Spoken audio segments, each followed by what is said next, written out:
schools, you know, and what it simply says is that there's a need for people to be educated, and the best way to be educated is for questions to be posed.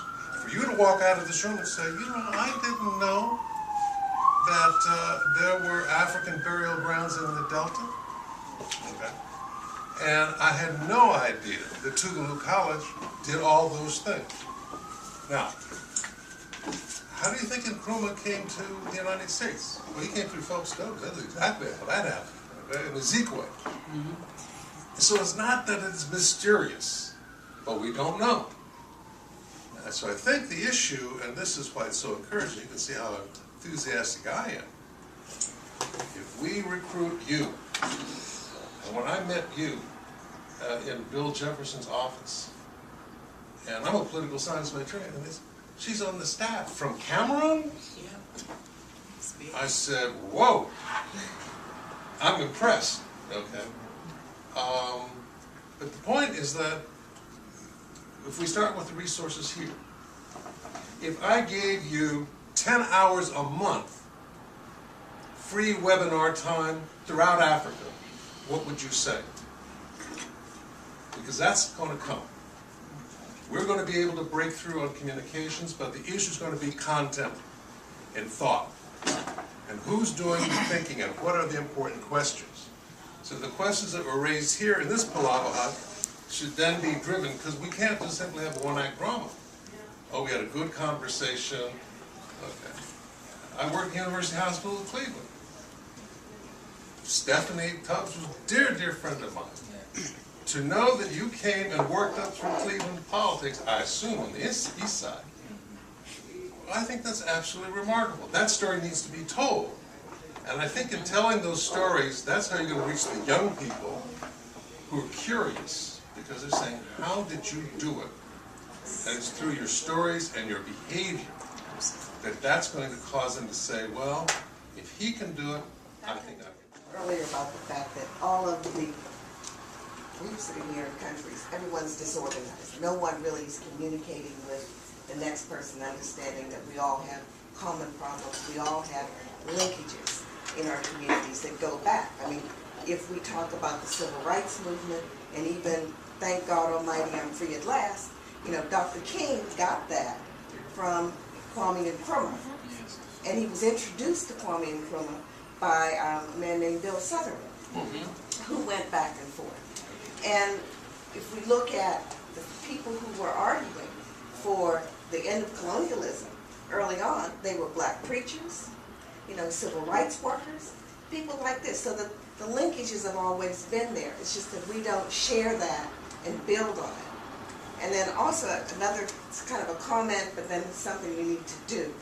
If we're, for instance, going to have unity and have groups be able to impact policy, we've got to have the unity within the community. And the only way we're going to do that is to begin to step by step at the grassroots level, get folk to understand that you might be one ethnic group, you might be another ethnic group, and, you know, within a country, you may not make your people may be enemies back home, but we have to find the common ground to build, to solve the problems and develop the policies that will make life better for everyone back home.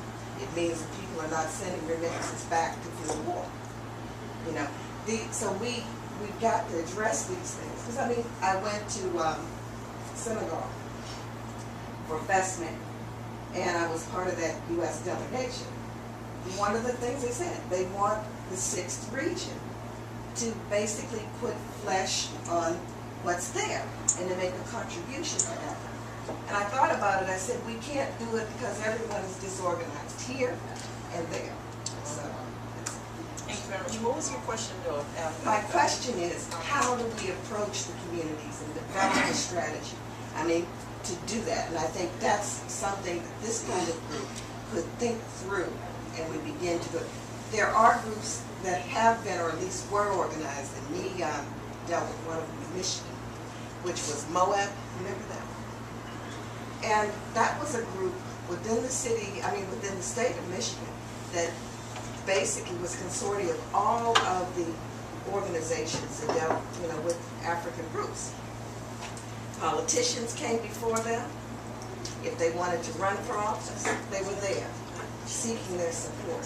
And they were extremely effective in doing things. And we may want to look at groups like that and others and see what kind of models can be used. Thank you very much. And you mind state your name, please? Jennifer Douglas.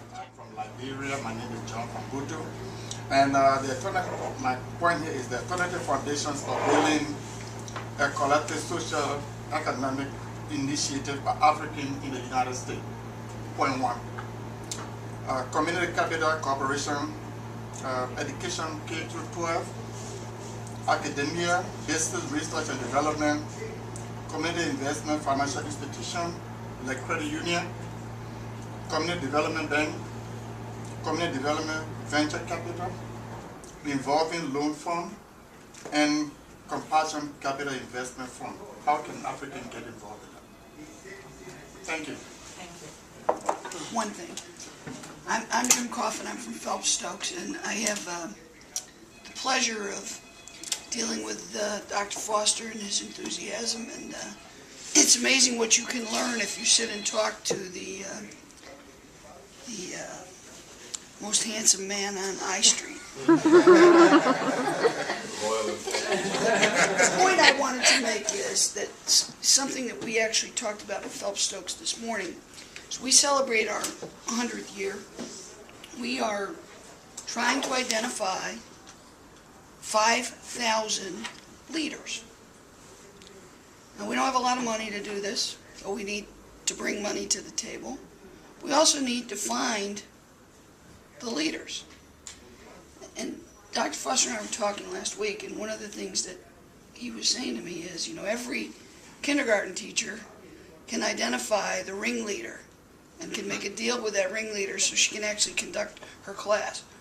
We're not looking for some ambassador's son. We're not necessarily looking for a scholar. We're looking for that type of person that brings the kind of grit and determination to the table that can make a difference. So our challenge to you really is to help us, A, to find those leaders, and B, to find some money to bring those leaders together and to mentor them up and create the seeds that will do exactly what you've talked about. And Phelps Stokes is a structure that can help you do that. I mean, we can help you pull, you said there's no African group that's been able to pull everybody together. That's something that we can help you do. But you need, we can't do it by ourselves. We need to find people, and we need to incorporate you into our work as well. So there's no question there's a challenge.